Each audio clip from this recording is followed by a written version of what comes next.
আসসালামু আলাইকুম। আজকে আমি আপনাদেরকে দেখাবো যে আপনারা ফোন কিভাবে চেঞ্জ করবেন ব্যাংক অ্যাপ্লিকেশনের। যেমন আমার এই ফোনের ভিতরে এখন বিইউ ব্যাংক ইসলাম যে অ্যাপ্লিকেশনটা আছে, আমি এটাকে এখন আরেকটা নতুন ফোনের ভিতর নিতে চাচ্ছি। সো সেক্ষেত্রে আমাকে কি প্রসেসগুলো ফলো করতে হতে পারে। তো দেখেন, এখন যদি আমি আপনার অ্যাকাউন্টটা দেখাই তাহলে দেখতে পারবেন যে এখানে কিন্তু আমার অ্যাকাউন্ট শো করতেছে। এই যে দেখেন, আমার কিন্তু এখানে অ্যাকাউন্ট শো করতেছে, যে উপরে আমার নাম শো করতেছে অ্যাকাউন্টের সঙ্গে।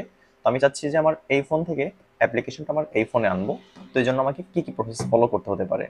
তো দেখেন, প্রথমত হচ্ছে গিয়ে আপনার যে অ্যাপ্লিকেশন আছে যে ব্যাংকের বিইউ, সো এটাকে আপনি কাঙ্ক্ষিত অ্যাপ্লিকেশন আপনার ফোনে আগে ডাউনলোড করে নেন।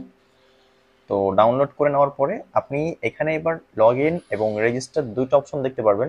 অবশ্যই যেহেতু আমাদের অলরেডি অ্যাকাউন্ট আছে, সেক্ষেত্রে আমাদের এখানে লগ ইন যে বাটনটা আছে এটাকে ক্লিক করতে হবে।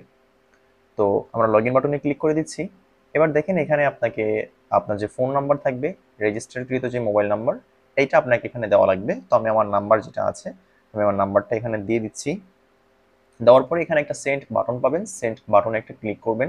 সেন্ড বাটনে ক্লিক করার পরে এখানে আপনাকে একটা পপ আপ শো করবে, সেখানে লেখা থাকবে যে আপনার কিন্তু এই ডিভাইসটার ভিতরে আনার জন্য 24 ঘন্টা অপেক্ষা করতে হতে পারে। মানে এই ফোন থেকে ডিলিট হওয়ার পরে এই ফোন পর্যন্ত আসার জন্য 24 ঘন্টা আপনাকে ওয়েট করতে হবে।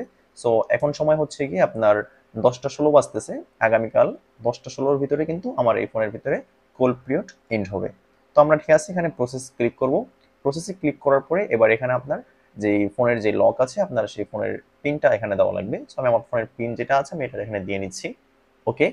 সো ফোনের যে পিন আছে, পিনটা এখানে দেওয়ার পরে তারপরে দেখবেন আপনার এখানে একটা ওটিপি আসবে, মানে ওয়ান টাইম পাসওয়ার্ড আসবে। এখানে একটা ওয়ান টাইম পাসওয়ার্ড দেওয়া হয়েছে। সো এবার ওয়ান টাইম পাসওয়ার্ডটাকে আমি এখানে বসিয়ে দিচ্ছি। সেম ভাবে আপনি এখানে আবার যেই সেন্ড বাটনটা আছে, সেন্ড বাটনটাকে ক্লিক করবেন। সেন্ড বাটনটাতে ক্লিক করার পরে আপনাকে যদি এখানে চায় তাহলে দেখবেন এখানে আপনার কিন্তু লেখা আছে যে হ্যাং ইন হেয়ার। সো আগামীকাল ঠিক আমরা একটু আগে বলেছিলাম যে আমাদের এখন ঘড়িতে হচ্ছে গিয়ে 10টা 16 বাজছিল, তো এখন 10টা 17 বাজে। আজকে হচ্ছে 24 তারিখ। 24 তারিখ, আগামীকাল 25 তারিখ রাত 10টা 17 সময় আমার যে অ্যাকাউন্ট আছে, আমার অ্যাকাউন্ট কিন্তু কোল্ড ট্রেনিং থেকে মানে চলে আসবে। ঠিক আছে, এখন এটা কোল্ড পিরিয়ডের ভিতরে আছে। হ্যাঁ, আপনি যখন অ্যাকাউন্টে ঢুকতে যাবেন তখন কিন্তু ঢুকতে পারবেন না, এরকম দেখাবে। আগামী 24 ঘন্টা পরে কিন্তু আপনার অ্যাকাউন্টটা অ্যাক্টিভ হয়ে যাবে। সো ধন্যবাদ। যাদের আপনারা চাচ্ছেন যে ফোন চেঞ্জ করবেন, ডিভাইস চেঞ্জ করবেন, তাহলে কিন্তু এভাবে 24 ঘন্টা হাতে সময় নিয়ে আপনারা কিন্তু চাইলে ডিভাইস চেঞ্জ করতে পারেন। ধন্যবাদ।